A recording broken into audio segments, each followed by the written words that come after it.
What up, and welcome to the Found Her podcast. I am your host, Kelly Chaika, and I am so glad that you're here. With this podcast, I want to help support and encourage you on the journey to finding the best version of yourself. In the Found Her podcast, we're going to dive deeper into topics like dating, faith, fitness and nutrition, my story, and lessons that I've learned along the way. I hope you stick around as we find and become the best versions of ourselves. What up? Welcome back to another episode of the Found Her podcast. I'm your host, Kelly Chaika, and I am so excited you're here. Thank you so much for bearing with me with having no episode last week. Sometimes life just gets a little bit overwhelming, and you gotta just be able to recognize, like, I gotta take a break for a second and focus on ourselves. And that's what we're here to do. Found Her, like, we are here to figure our stuff out and just get back on track. So I am back this week with a really exciting episode, or at least I hope. This is an episode that I feel like I would have wanted to hear like a couple of years ago. I really could have used it. So today we are talking about the topic of dating and all of the things that come with it, from how dating has evolved from when our parents and grandparents did it to what we're dealing with now. Toxic relationships, dating after toxic relationships, dating apps, like masculine, feminine energies, literally everything. We're covering everything, okay? So if you're going through dating right now, if you already have a boyfriend or girlfriend and you're just like, I just want to be entertained for the next 30 minutes, come hang out. Otherwise, if you're actively dating right now, this episode may be helpful for you. Or if you're just here to, I don't know, hang out, do whatever you're doing, I'm so happy you're here. Either way. So we are just going to jump right in. I did write some notes so I could just stay on track because Lord knows. I've said this before. I've been single for 28 years. Now I've had little situationships, relationships here and there. But I've learned a lot just by observing other people, but also through having a terrible picker when it comes to men. I've chose some of the worst of the worst.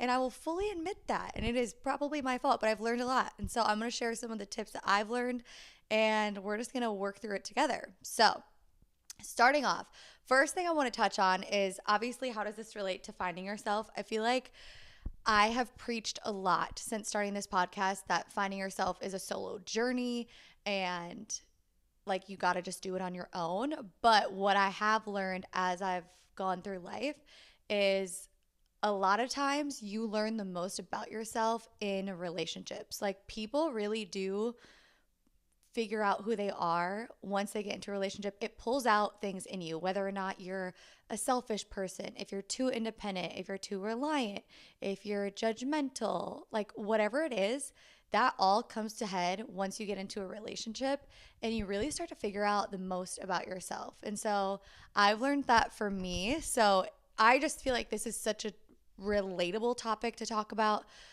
because at some point in your life, I feel like all of us are going to go through a relationship, dating, whatever it is, and you really do start to discover yourself. And I don't know, it's kind of exciting, but it's not a solo journey. I have learned the most about myself through relationships, so we're going to talk about that.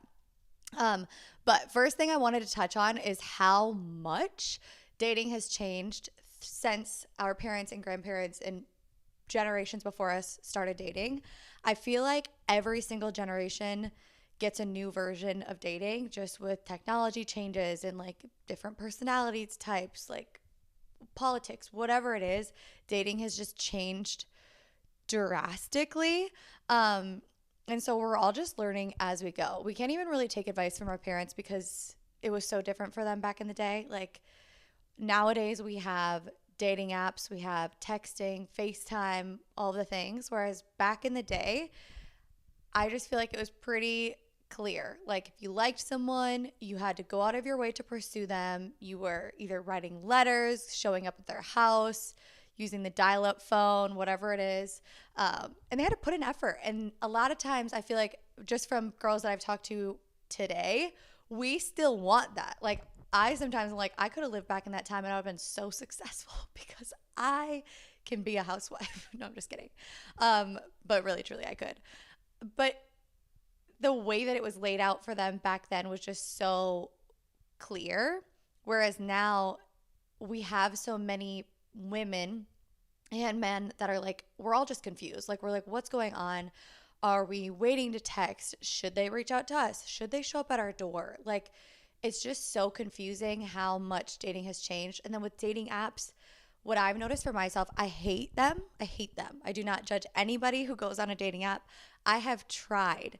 My friends and I have sat in a living room and pulled up my Hinge profile and swiped through people and literally didn't match, like, didn't swipe right on anybody.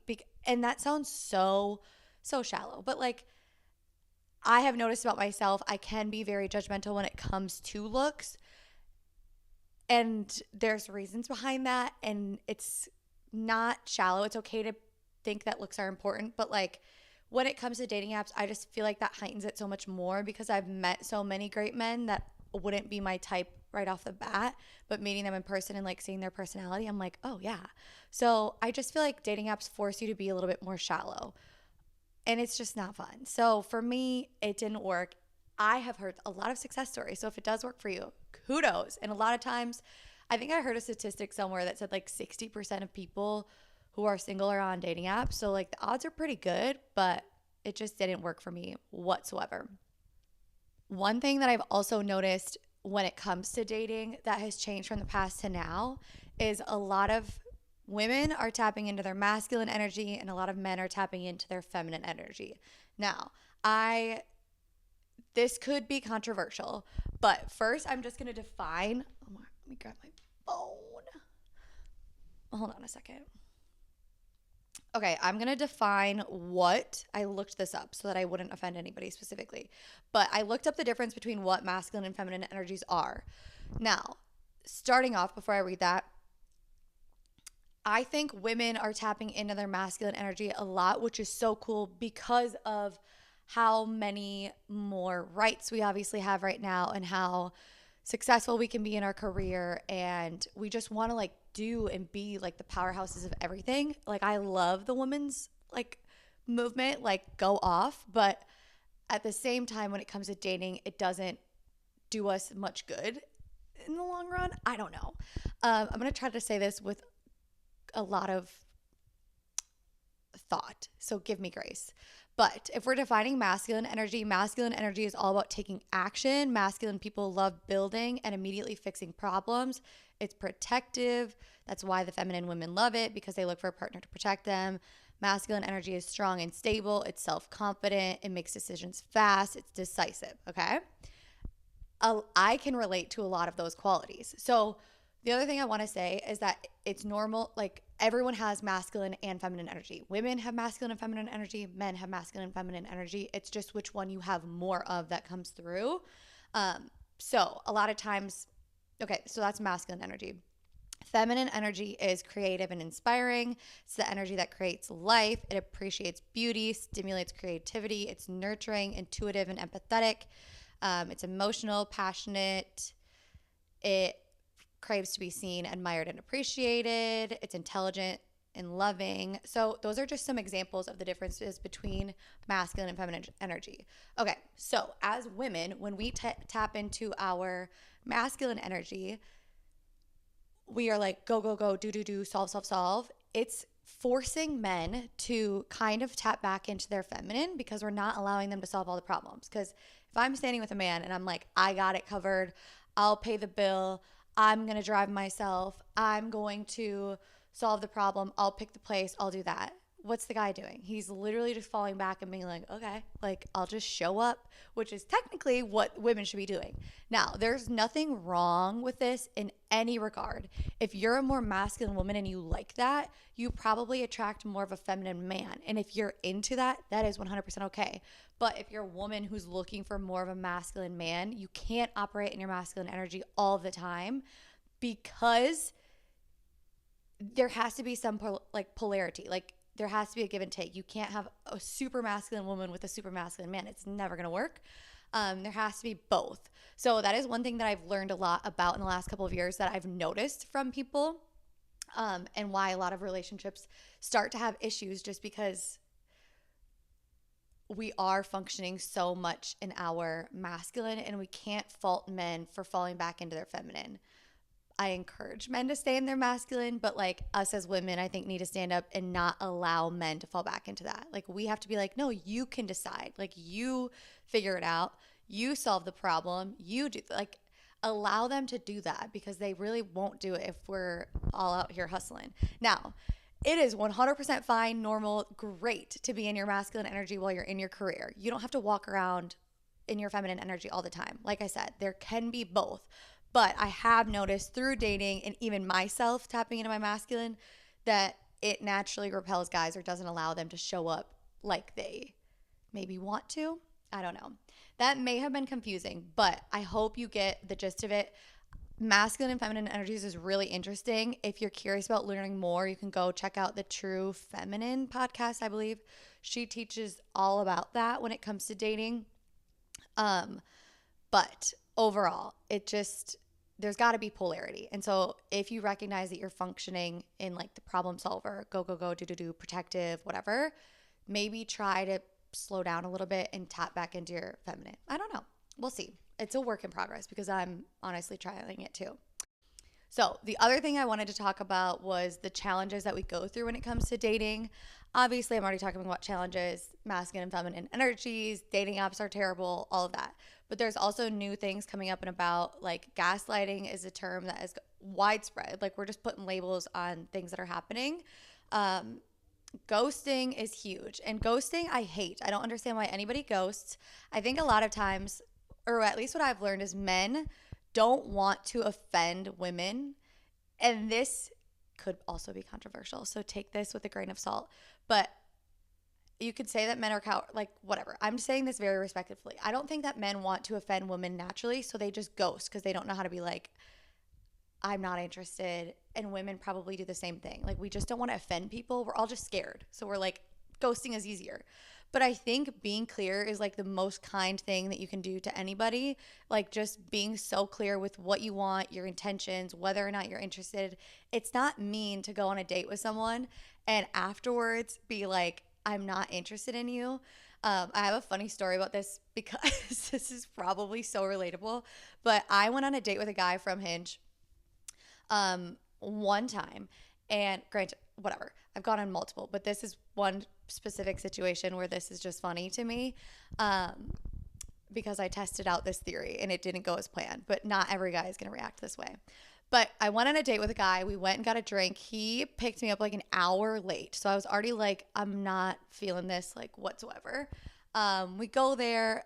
He basically talked about himself the entire time, didn't ask me any questions about me, like typical Hinge date, okay?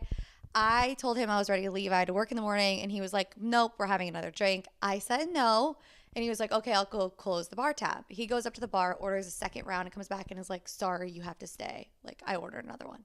Like, just not reading the room whatsoever. So end of the night comes, say goodbye, thank you for the drink, whatever. He texts me right away and says, like, I had so much fun. And right off the bat, I said, thank you for the drink. I really appreciate it, but I'm just not interested in moving forward. It was really nice getting to know you.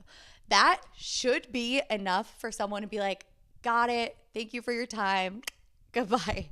This man proceeds to ask for an explanation as to why. He wanted me to tell him why I was not interested because he was feeling the opposite.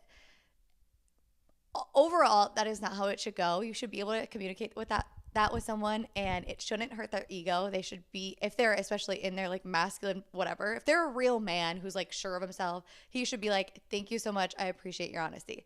It didn't go that way, but I don't know why that just came to my head. Thought it was a funny story. If you've had similar situations, we're honestly all in it together. But that is when it comes to like ghosting. Just be honest, be open. Like, it's okay. Like, it's way better to just do that than to ghost because it's so much more awkward if you run into them later and you're like, oh my gosh, I ghosted you, whatever.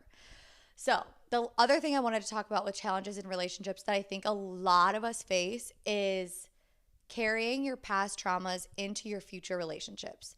Now, this, I don't know how to put this, but like, I don't believe that you have to go into a relationship like fully healed from your past, unscathed, whatever. I think it's normal to come in with baggage, but I think it's really important for you to try to work on yourself and like heal yourself from that baggage on your own. At least for me, I have noticed, like, I did this for a long time. I was just so, I've talked about this before, but I was in a toxic relationship, situationship, whatever you want to call it, for several years. And I, that affected my confidence deeply. Like the words that were spoke to me, the things that were done to me. Like I just had a lot of bad ideas about what a relationship was and bad self worth about myself.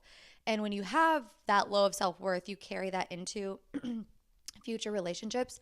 And I was also just functioning from a place of like bitterness. Like I was so wronged for so long that I viewed all men in the same way. And anytime I was going into like a new relationship or I was interested in someone, I was coming in with like I'm wearing my trauma as a badge of honor and like I've already been messed with, so I'm not going to let you mess with me. And like it's just not a healthy way to go through life. I always wanted people to like feel bad for me. Like I pictured myself getting into a relationship and like telling them about the things that I went through and them feeling the hurt as deeply as I did and being like, "Oh my gosh, I can't believe that happened to you." Da da da da. But like and now looking back, I'm like, "Oh, Kelly, like I just wanted validation for it." And now being like so far removed and like healed from it on my own, it's just wild because you should never go into a relationship like wanting someone else to heal something that you went through. Like I think you're so capable of healing it on your own and just obviously time whatever you've been through, whether it's a toxic past relationship, whether it's the way that you were raised, watching your parents divorce, the way that your father treated you, your mom treated you, whatever type of trauma that you went through, you are so capable of like healing that on your own, but it does take effort. Like you have to recognize the behavior, you have to talk to people. Like there's things that you can do to work through it. And I just think it's so important because it's not fair to bleed on other people. Like when it comes to your traumas.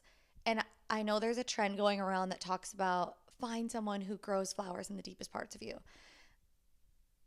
I disagree with that. Like, I agree, but also disagree because I think you can find ways to grow flowers in the deepest parts of you on your own, and you can't rely on somebody to do that for you. I get the quote or like the idea behind it, and the fact that like you'll meet someone one day that really teaches you that there is a healthy relationship out there, and like you can date well and you can be open and honest about your feelings, but you have to be so like, I just think you have to know yourself so well and heal your past traumas kind of on your own. I hope that's making sense. What I'm trying to say is that harboring resentment for whatever like past traumas that you went through or like past bad relationships, bad dates, whatever it was, like harboring so much resentment does nothing for you.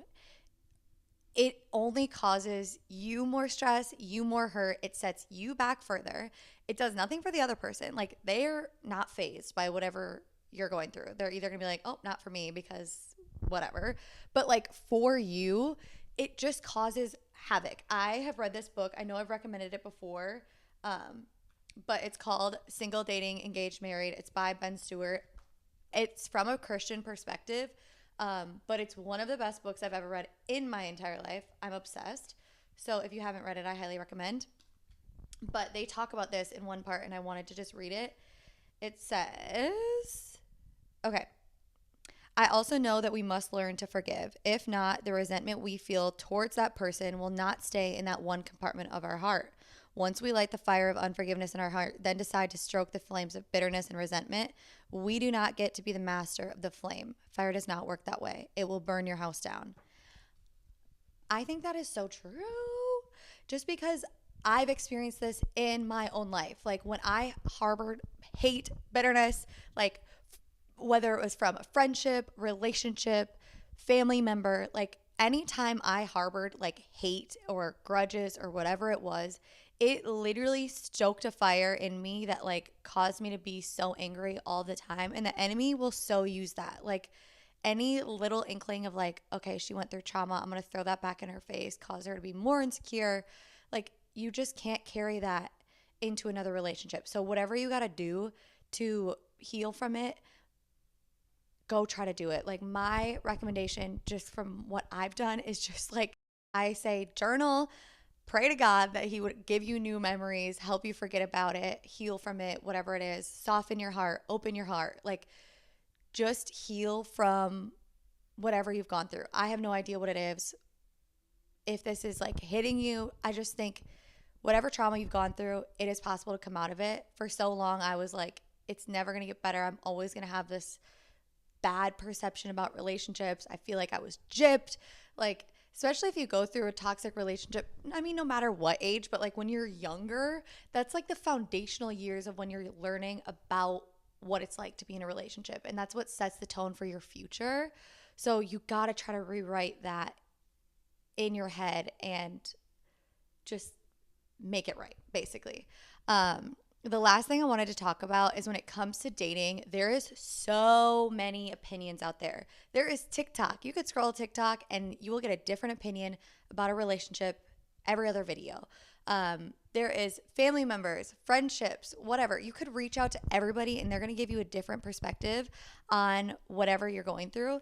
And one thing, I used to be so obsessed with texting all my friends and telling them the ins and outs of the relationship that I was in, or a new guy that I was talking to. I wanted them to like help me through it because I wasn't confident enough that I could do it on my own.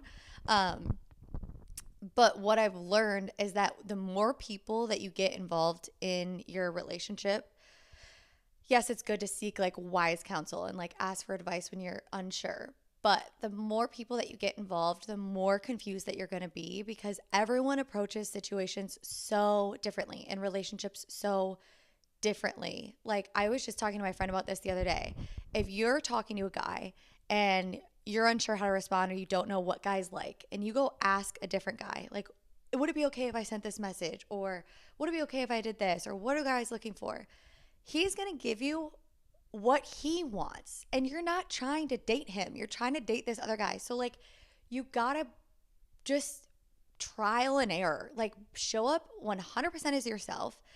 If they're your person, it's gonna work out. Like, my friend was laughing at me the other day because she's like, you double text? I'm like, I will. Like, I don't overthink anything when I'm like secure. Granted, have I overthought every single relationship I've ever been in? 110%. But like, one of my friends is gonna think double texting is crazy. Another one's gonna be like, doesn't matter. Like, I'm going to think it doesn't matter. Like, whatever it is, everyone just has such a different opinion. So you can't involve so many people because you're literally just going to get so confused. Do whatever feels right for you. Like, pray about it. One recommendation I have about dating is involve God in every single relationship that you have. Every single guy I have ever talked to, I have prayed about it and said, if this man is not for me, take him away. Give me a sign that he's not for me. Make him not respond to me. And when I tell you, every single time God has provided and plucked that man right out of my life, it is so funny to me. But it's like, if you involve him, he will answer you because he wants to be in the relationship with you. Like, he wants you to find a good guy or a good woman, or like, I'm assuming mostly women are listening to this, but like, he wants you to be in a loving relationship. Like, he created marriage for a reason. Dating is to marry. Like, just involve him. Like, genuinely try it one time. Just, if you're dating a guy and you're really unsure, just ask God, like, if this is not the guy for me, I pray that you would remove him from my life. He will. He will. And if he doesn't, he might be the guy for you. So just know there's so many opinions out there. You just got to focus on you and like really truly do whatever feels right for you, because you're going to waste so much time looking left, looking right, asking other people what's right and what's wrong, when you could really just be focusing on yourself. And like, who cares? Like, however you show up, the person is going to like you or they're not. And if they do like you, amazing, because you're being yourself and it'll work, and whatever happens, happens. The last thing I'm going to say about dating is, if the relationship is meant for you, God will bring you so much peace about it. So much. Like I've said, every relationship that I've ever had that's caused a ton of anxiety. I've overthought everything. I have freaked out, all of these things. That was a sign from God being like, this is not it.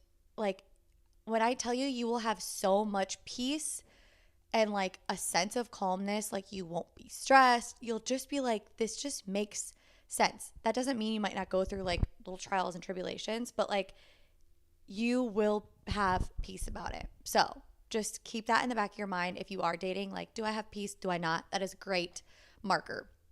I need to wrap this up because I'm getting over on time. I keep saying the last thing I'm going to say. This is going to be one of the last things I say.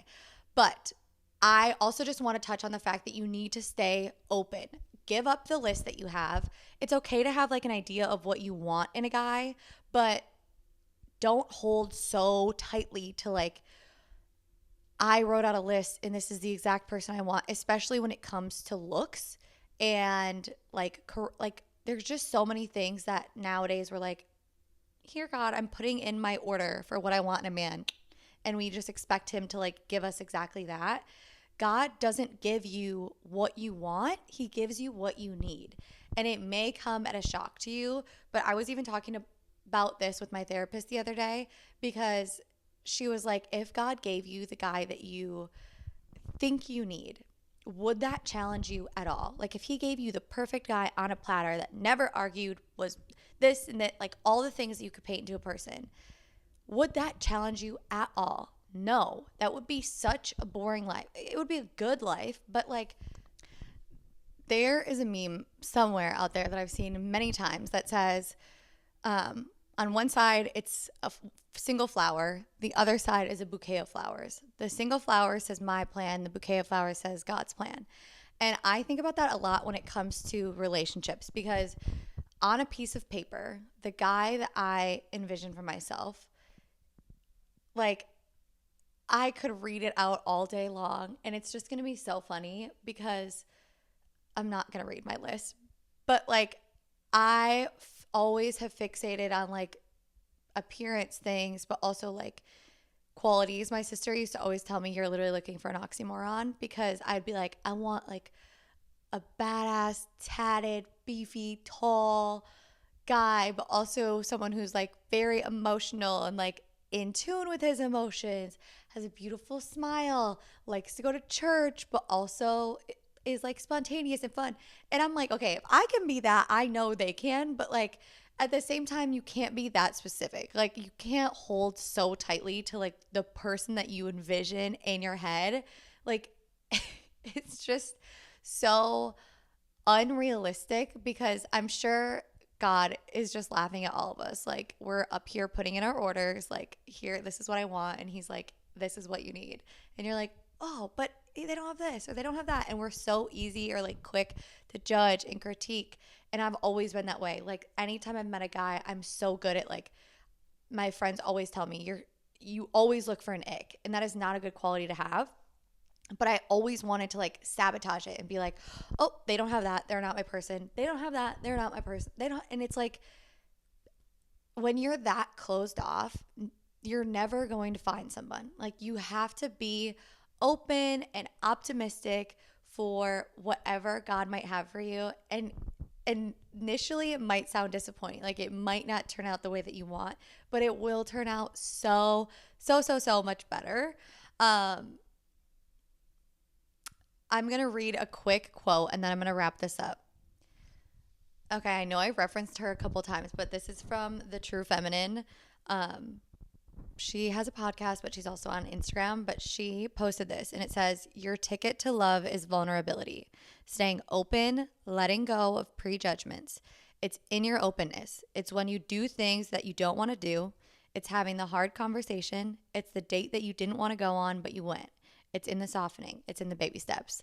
And I just think that's so good. And the more that I get older, the more that I'm just like, you just got to be open. And that doesn't mean like searching, like every single day, day after day, it's at the forefront of your mind. Like that, no, we are not here to do that. We are not those type of ladies. We are just open. Like you just got to stay open and not hold so tightly to the way that you think it's going to go. That is one thing that I have had the hardest time with. Like I I don't know. I just always thought I had this plan laid out in my life, or like the guy that I had laid out in my life. And when it doesn't go that way, you're just like, oh, okay. And now I'm just like, whatever. Like, you just got to trust that whatever is going to happen is going to happen.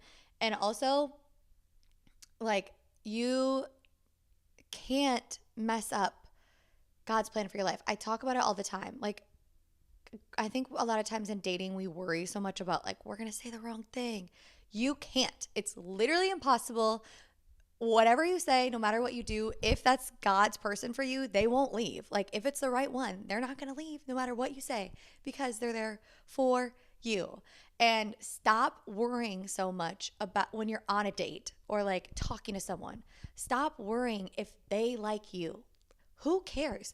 Pay attention to if you like them, or like how you feel when you're around them. Like, that is what's so important. And we just got to get out of our own heads. Like, I wish I could just shake every single woman who's going through dating right now and be like, it is okay. Like, I know it's hard. I know it sucks. But at the end of the day, whenever you meet that person, it's going to be so worth it. They're coming. Like, if you have the desire, it's coming for you.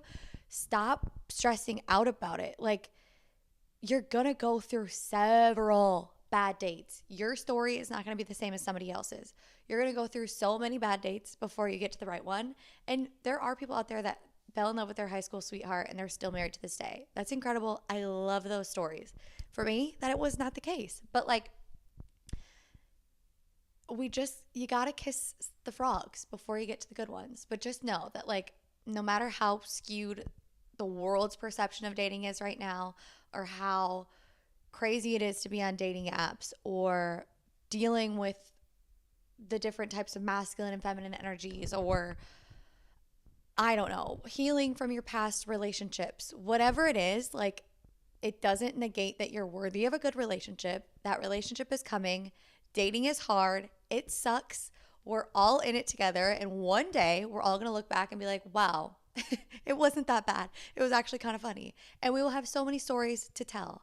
I have so many disturbed dating stories that quite literally everyone would laugh out loud by the amount of wackadoodles that I picked. But looking back now, I'm like, that is so funny. So really, truly, I hope this was helpful or encouraging, funny, whatever it was. I know dating sucks. We're in it together. We will get through it. And at the end of the day, God's got a plan for you. He's got a plan for me. We just got to ride it out. And it's going to be better than we ever imagined. So thank you for tuning into this episode. I appreciate and love all of you so much. If you did like this episode, feel free to comment, leave a like, review, whatever you do.